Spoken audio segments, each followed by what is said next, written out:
A luxury cafe in Vienna, crystal chandeliers casting light onto gleaming leather chairs. I, Marcus, 38, single dad, balanced a tray of cheap pastries I'd bought for my son, sitting in a corner booth. At the opposite table, a young woman in an evening gown, aristocratic bearing, held a glass of red wine. She pulled out a check and placed it down. $50,000 for anyone who'll marry me, right now. I nearly dropped my tray, heart racing. She's the daughter of the city's most powerful CEO. The entire cafe fell silent, staring at the impossible offer. Everything was about to get complicated. My name is Marcus Weber. At 38, I've learned that life has a sense of humor, usually at my expense. By day, I work as a carpenter, crafting furniture from wood that costs more per board than I make in a week. By night, I drive for Uber, navigating Vienna's elegant streets, while trying not to think too hard about the gap between the lives I ferry around and the life I'm actually living. 3 things define me. Hands calloused from years of honest work, a worn jacket that's been patched more times than I can count, and a long scar on my wrist from a table saw accident that taught me the hard way to respect my tools. Home is a small apartment in Vienna's outer districts, damp walls, a window that overlooks the train station, the constant sound of departures reminding me that some people get to leave their circumstances behind. Every evening follows the same ritual. I heat canned soup on our small stove and listen to my 9-year-old son Leo read fairy tales aloud. His favorite is Cinderella, which feels like cosmic irony given our circumstances. That particular evening, I'd stopped at Cafe Imperial, normally far too expensive for me, but they sold day-old pastries at discount after 9 p.m. Leo loved their apple strudel, and I loved seeing him smile. I was waiting for my order when she appeared. Isabella Schneider, 25 years old, daughter of Karl Schneider, CEO of Austria's largest banking conglomerate. I recognized her from newspapers and society magazines that I glimpsed in waiting rooms, always perfectly composed, always surrounded by wealth and privilege. Tonight, she looked like someone drowning in a sea of expectations. She wore an evening gown that probably cost more than my annual rent. Her dark hair swept up in an elaborate style, diamonds at her throat catching the light. But her eyes carried a desperation that wealth couldn't hide. She sat alone at a corner table, and within minutes, the whispers began. Then she did something that stopped every conversation in the cafe. She pulled out a checkbook, wrote with deliberate strokes, tore out the check, and placed it on the table in front of her. $50,000, she announced, her voice carrying across the suddenly silent room. To anyone who will marry me, tonight, right now, no questions, no conditions beyond a legal marriage certificate. The cafe erupted in murmurs. Some laughed, assuming it was a prank. Others looked intrigued, calculating whether she was serious.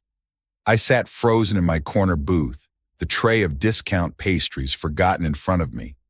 Customers approached her table, mostly men in expensive suits who treated it like a game, a piece of gossip to share at their next party. Each one she dismissed with a glance, seeing through their interest to the greed underneath. "You're all the same," she said to one particularly persistent suitor. "You see the money, the name, the connections. None of you see me." Her voice cracked slightly on that last word, and something in my chest tightened. The chandeliers overhead reflected in her wine glass, creating small prisms of light that danced across the check. $50,000, casually offered, desperately meant. I noticed her hands were shaking. The cafe staff whispered among themselves, unsure whether to intervene. Other customers pulled out phones, already imagining the social media posts. Billionaire's daughter, desperate for husband. On my tray, the receipt for my discount pastries still showed the price, €450. The contrast between her $50,000 check and my careful budgeting felt like the entire world's inequality condensed into a single moment. I should have left, should have taken my pastries and gone home to Leo, avoiding whatever drama was unfolding at that corner table. Instead, I found myself standing up and walking toward her. Isabella looked up as I approached, her expression shifting from desperation to wariness. "Not interested," she said before I could speak. You look like the rest. Curious, calculating, ready to take advantage. Actually, I said quietly, sitting down across from her without invitation, I was going to say that this seems like a terrible way to find a husband. She blinked, clearly not expecting that response. And what would you know about finding a husband? She asked, a hint of her aristocratic hauteur returning. Nothing, I admitted. But I know something about desperation, and that check looks like the most expensive cry for help I've ever seen. Isabella's composure cracked slightly. She looked at me, really looked, taking in my worn jacket, my calloused hands, the faint traces of sawdust still clinging to my sleeves. You have a child, she said suddenly. I can see pencil marks on your cuff, the kind that only come from helping with homework. I nodded, surprised by her perceptiveness. My son, Leo, he's 9. Drawing is his favorite subject. And his mother? Left us 3 years ago for someone who could give her the life she wanted. Someone with money, connections, a future that didn't involve living paycheck to paycheck. The words came out more bitter than I'd intended. Isabella studied my face, and I saw recognition there, not of shared experience exactly, but of shared pain. My father wants me to marry Heinrich von Rothenburg, she said quietly. Heir to another banking empire. It would be a strategic alliance. She said the words like they tasted of poison. I met Heinrich exactly once. He spent the entire dinner discussing portfolio diversification and asked me 3 questions, all about my father's business. Not about you? Why would anyone care about me? She laughed bitterly. I'm just the vehicle for a merger, a pretty signature on a contract. I looked at this young woman, wealthy beyond imagination, beautiful, privileged in every conventional sense, and saw something I recognized. Someone trapped in a cage built from other people's expectations.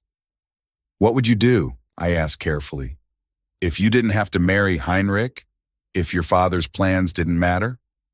Isabella's eyes filled with tears. She quickly blinked away.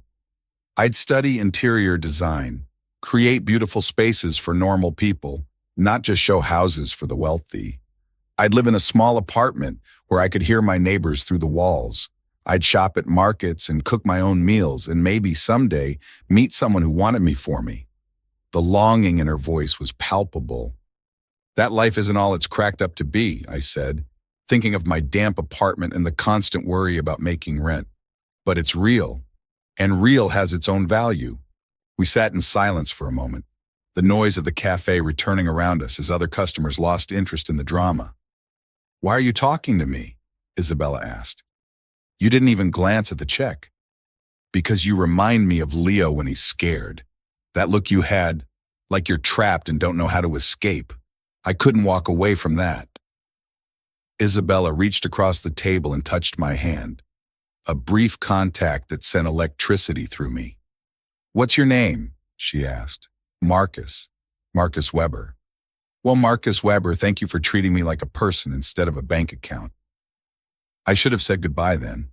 Should have taken my pastries and returned to my simple, complicated life.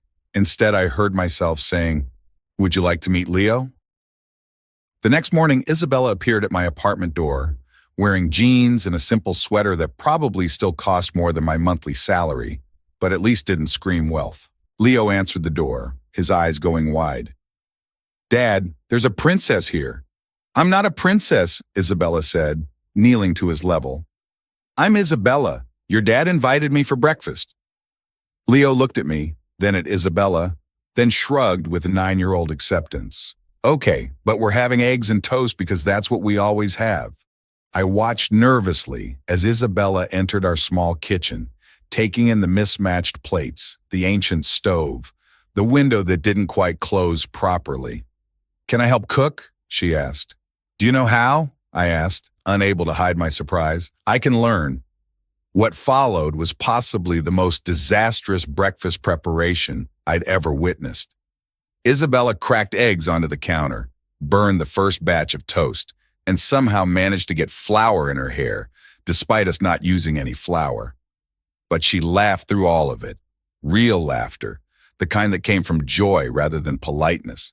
Leo found it hilarious. showing her how to flip eggs without breaking the yolks. It's okay, Isabella. Dad says mistakes are how we learn. As we finally sat down to eat slightly charred toast and overcooked eggs, I noticed the check from the cafe was still in Isabella's purse, forgotten on the counter.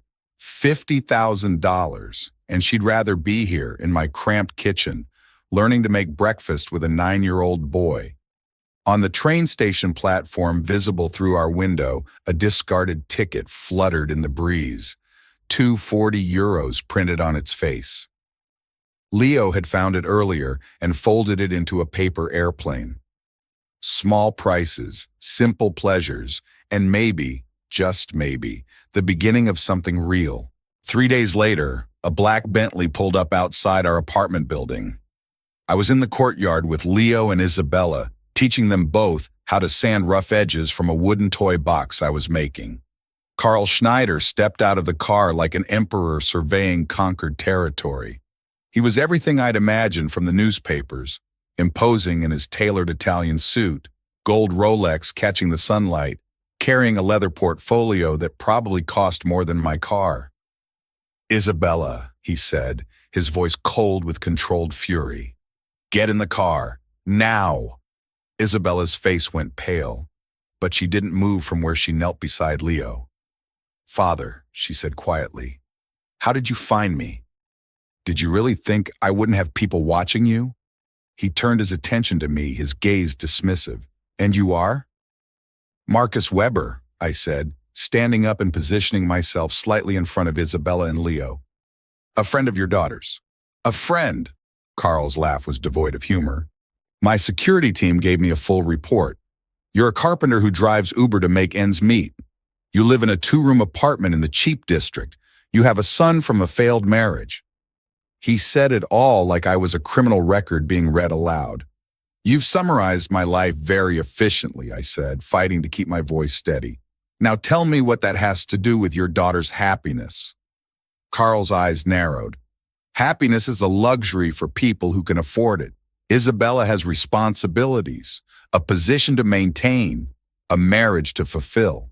He opened his portfolio and pulled out a thick contract, placing it on the wooden toy box Leo and I had been working on.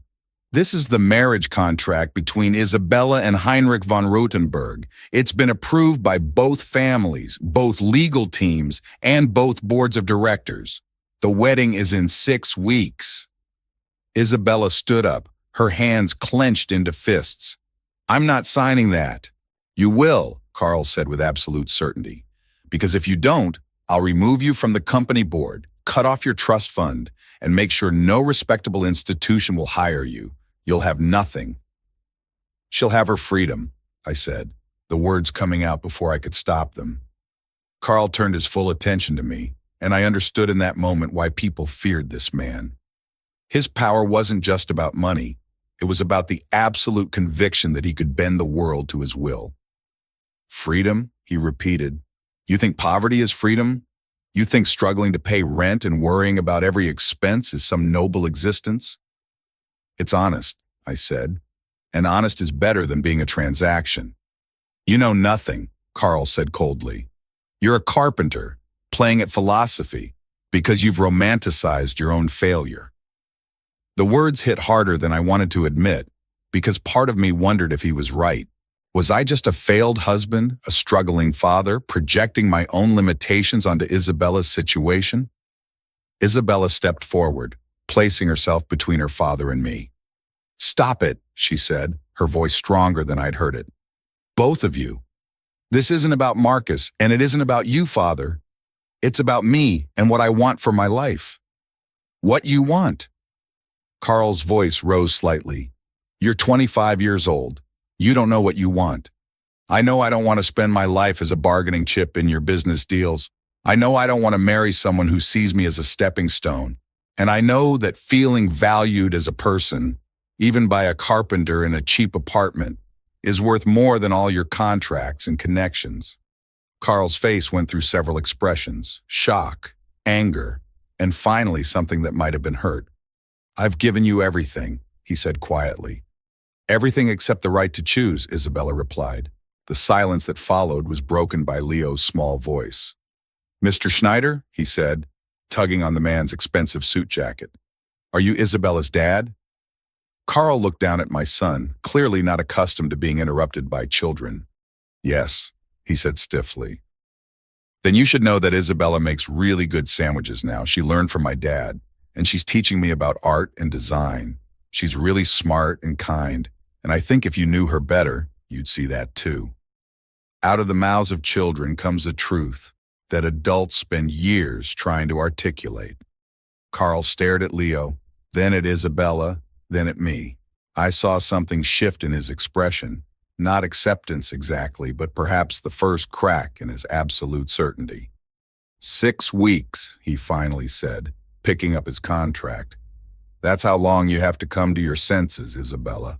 After that, I proceed with or without your cooperation. He walked back to his Bentley but paused before getting in. And you, he said, looking at me. If you truly care about my daughter's well-being, you'll consider what you can actually offer her. Love doesn't pay for medical care, education, security. The world you're inviting her into is harder than you realize. He drove away, leaving us standing in the courtyard surrounded by wood shavings and half-finished toys. Isabella was shaking. I pulled her into a hug, feeling her tears soak into my work shirt. He's right, you know, she whispered, about some of it. I don't know if I can actually do this. Live without the safety net. Start over from nothing. I thought about my late wife's words before she left. I can't live this small life anymore, Marcus. I need more. Then don't do it for me, I said. Don't trade one set of expectations for another. But also don't give up who you are just because change is frightening. Leo appeared at our side, holding something, the leather bracelet he'd made me for my birthday, simple and handmade, falling apart at the edges but precious because it came from love. Isabella, he said, I want you to have this. It's not worth money, but Dad says the best things never are. Isabella took the bracelet with trembling hands and tied it around her wrist.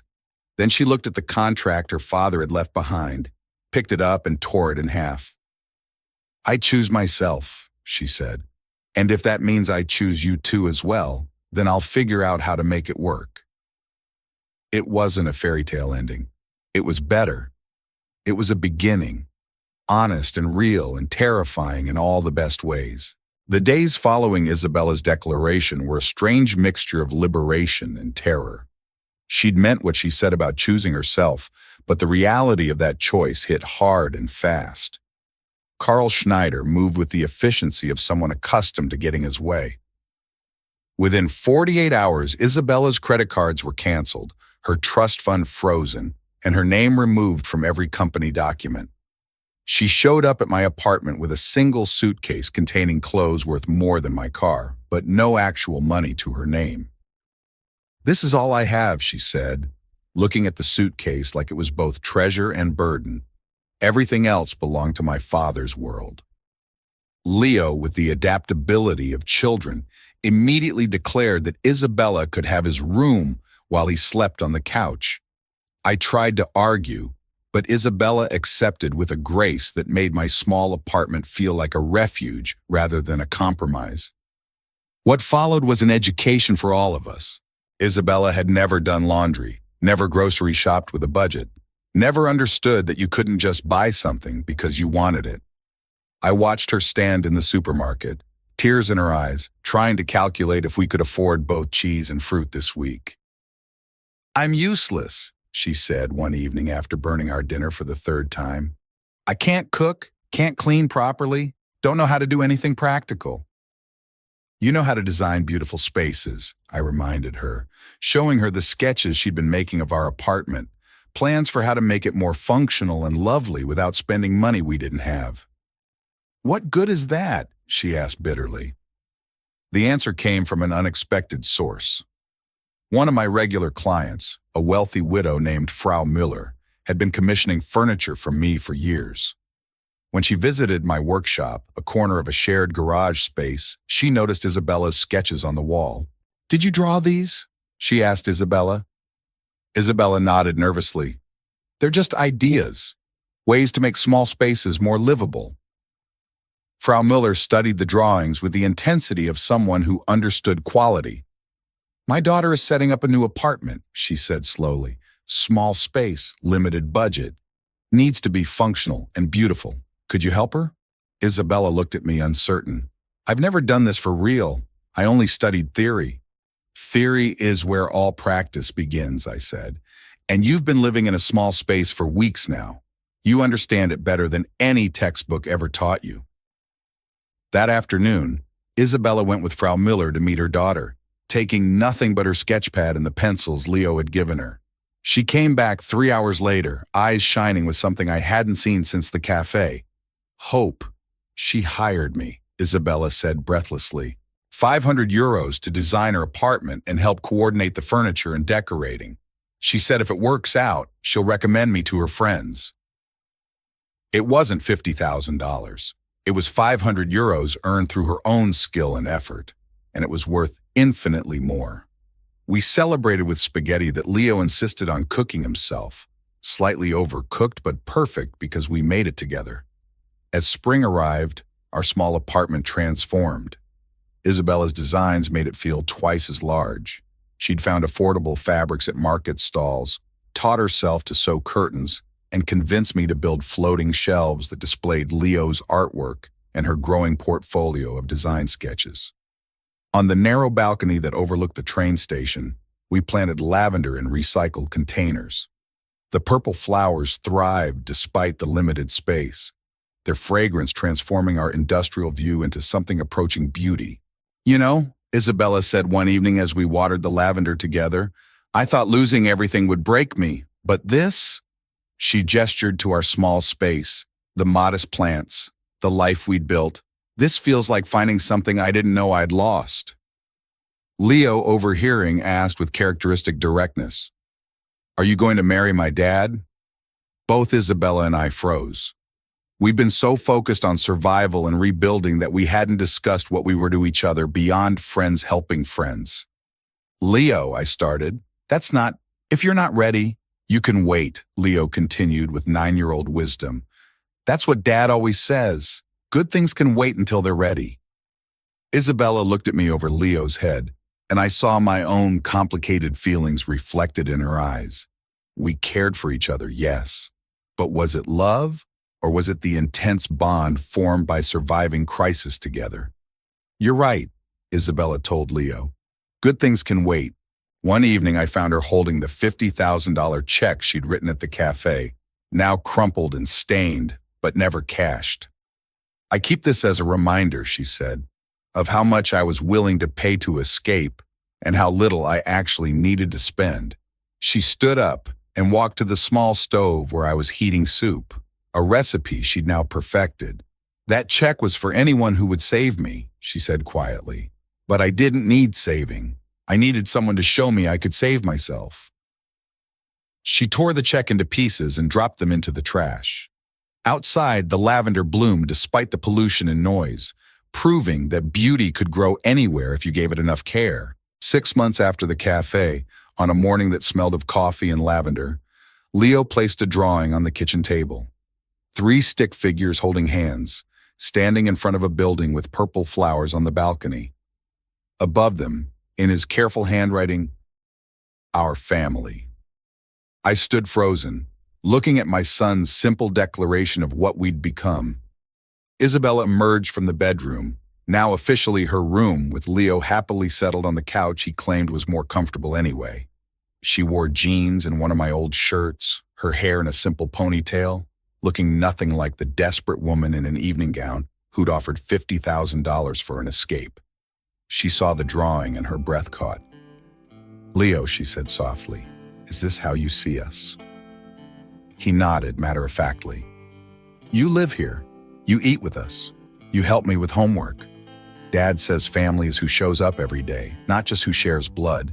Isabella looked at me, her eyes asking a question I wasn't sure either of us was ready to answer. "He's not wrong," I said carefully, "about the showing up part." We'd been dancing around this conversation for months, the question of what we were to each other, whether survival partnership had transformed into something deeper, whether love born from crisis could survive an ordinary life. Isabella picked up the drawing, tracing Leo's stick figures with her finger. "When I wrote that check," she said quietly, "I thought I needed someone to rescue me, to be my husband, my escape route, my solution. But what I actually needed was a reason to rescue myself." She looked around our small kitchen, the floating shelves I'd built holding her design books and Leo's art supplies, the curtains she'd sewn from market fabric, the lavender visible through the window, thriving in recycled containers. "This life," she continued, "is harder than anything I imagined. Budget spreadsheets and saying no to things we want and making dinner from whatever's on sale. But it's also the first time I felt like I was living my own story instead of playing a role in someone else's." "So what are you saying?" I asked, my heart hammering. Isabella set down the drawing and took my hands. Carpenter's hands, calloused and scarred, so different from the manicured hands of men she'd been expected to marry. "I'm saying that if you and Leo still want me, I want to stay. Not as a guest, not as someone passing through, but as family." "Are you sure?" I asked. "Your father's offer probably still stands. You could go back, have access to your trust fund, security." "I don't want security," Isabella interrupted. "I want this, us. The life where lavender grows on a train station balcony, and a 9-year-old teaches me that family is about showing up." Leo, who'd been watching our exchange with the intensity of a child who understands more than adults give him credit for, suddenly wrapped his arms around both of us. "Does this mean Isabella's staying forever?" he asked. "If she wants to," I said, looking at her. "I want to," Isabella said firmly. Through the window, the morning sun illuminated our small patch of lavender, its purple blooms releasing fragrance into air thick with train station diesel and city noise. Some flowers needed perfect conditions, greenhouses, careful temperature control, ideal soil. Others just needed someone to plant them, water them, and believe they could bloom anywhere. We were learning to be the second kind. If you see yourself somewhere in this story, subscribe to HA Stories and leave a question you'd like to be healed. If you found yourself in this story, subscribe Single Dad Stories.